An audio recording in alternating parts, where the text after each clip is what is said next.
kita tetap melaksanakan tugas-tugas kita yang telah diamanahkan oleh bangsa dan negara kita.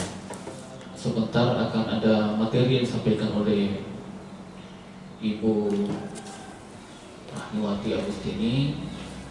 Tentu kami di sekretariat sangat membutuhkan hal-hal yang terkait materi yang terkait dengan peningkatan SDM kami di sekretariat, karena kami sangat menyadari bahwa ketika kita berbicara sumber daya manusia, maka itu tidak akan ada habisnya. Selalu ada upaya peningkatan kapasitas dan peningkatan sumber daya manusia. Ketua Bawaslu Kabupaten Sinjai untuk memberikan sedikit pengantar pada kesempatan ini. Terima kasih Pak. Bismillahirrahmanirrahim. Assalamualaikum warahmatullahi wabarakatuh. Yang terhormat Ketua Bawaslu Provinsi Selatan Bapak Dr. Andes Haji Laude Rahman, yang saya hormati dan saya banggakan kakanda saya Ibu Rahmiwati yang berkenan hadir, selamat datang.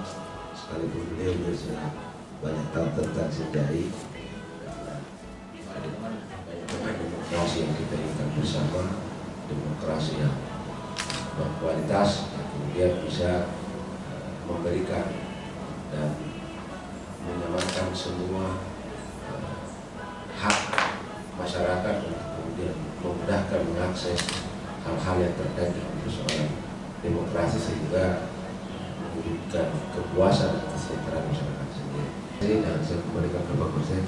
Billahi taufiq wal hidayah. Assalamualaikum warahmatullahi wabarakatuh. Waalaikumsalam warahmatullahi wabarakatuh. Ke Pak Ketua Bawaslu Provinsi Selatan, kepada Pak Halil Arumani dengan hormat disilakan. Salatu wassalamu ala asyrafil anbiya wal mursalin sayyidina Muhammad wa ala alihi washabihi ajma'in.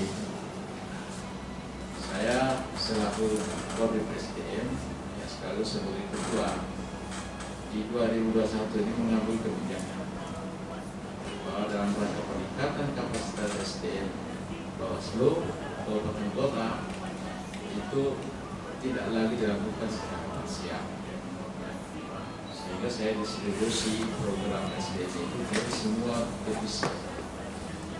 Teman-teman sudah berhadapan dengan kodim-kodim lain. Ya. Kalau sebelumnya itu kodim itu hanya berhadapan dengan staf kodim. 2021 semua staf harus menerima materi dari kodim provinsi.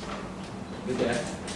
Sehingga divisi pengawasan juga ketemu dengan semua staf. Penanganan pelanggaran juga ketemu dengan semua staf. Tujuannya supaya semua staf paham dan diusahakan bisa terampil menangani kerja-kerja divisi yang lain. Halangan itu tidak bisa kita hindari. Maka semua staf Bawaslu harus mampu bisa menangani tugas divisi lain. Sama juga kalau melakukan pengawasan. Ya, ke depan semua staf itu harus turun lapangan. Tidak ada alasan bahwa saya tidak paham soal pengisian form A, B, C, D dan seterusnya. Ya. Ke depan semua harus tahu. Itulah kebijakan yang saya lakukan di 2021. Ya. Kodim sengketa berhadapan dengan semua staf. Kodim humas ketemu semua staf.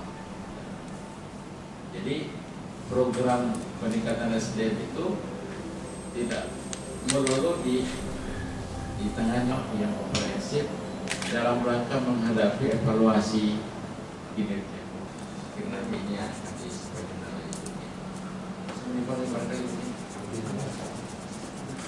sekian teman-teman sekalian, itu pengantar dari saya. Sebagai sekretariat kita bukan penyelenggara, kita sebenarnya bukan penyelenggara pemilu, tetapi kita dikenakan kode etik ini ketika kita harus mematuhi kode etik yang dibuat oleh DKPP. Karena pihak sekretariat yang bagian dari penyelenggara pemilu itu sendiri dan secara teknis mereka lah yang melaksanakan pelaksanaan pengawasan itu secara administratif. Saya kira sudah cocok ya katanya anak-anak cocok. Iya. Jadi sebenarnya komisioner kemudian sekretariat itu kan satu kesatuan. Dua-dua sebenarnya penyelenggara pemilu, cuma mempunyai tupoksi yang berbeda. Jadi tidak bisa komisioner itu bekerja sendiri, sekretariat tidak bisa bekerja sendiri. Jadi dua yang menjadi satu masing-masing. Jadi saling mendukung.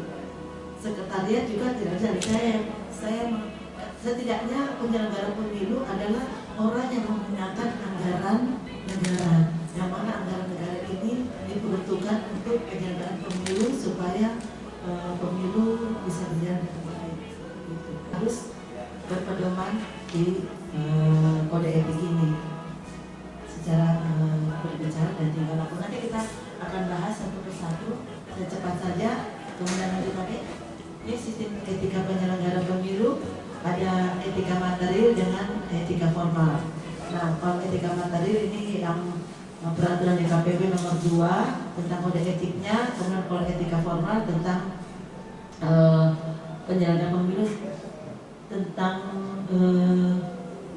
ini acara kode etik, bagaimana sidang kode etik, bagaimana kalau kita prosesnya sebagai pelapor, bagaimana kita sebagai terlapor. Jadi sidang kode etik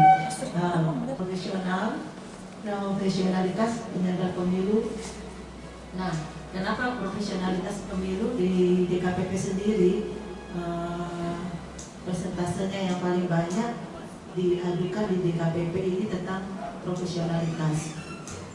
Kenapa Pak Rumai sebagai Ketua Bawaslu Provinsi menekankan peningkatan SDM setiap hari kita harus belajar memahami aturan-aturan, karena ketika kita sudah bekerja, kita menganggap kita sudah bekerja dengan baik, tapi ternyata ada aturan-aturan yang kita bekerja tidak sesuai aturan karena ketidaktahuan kita, seperti itu. Jadi banyak yang ini persentasenya di DKPP ini banyak dibandingkan kode-kode etik yang lain tentang profesionalitas. Itu yang kita perlu tahu. Jadi tadi saya sudah sempat bicara sama Pak Kadis, data terpilah harus ada data terpilah. Berapa di situ jumlah penduduk, berapa perempuan, berapa laki-laki, berapa yang tunanetra, berapa yang tunawicara. Artinya kita sebagai penyelenggara pemilu, bagaimana semua masyarakat kita bisa menyampaikan hak pilih mereka, seperti itu.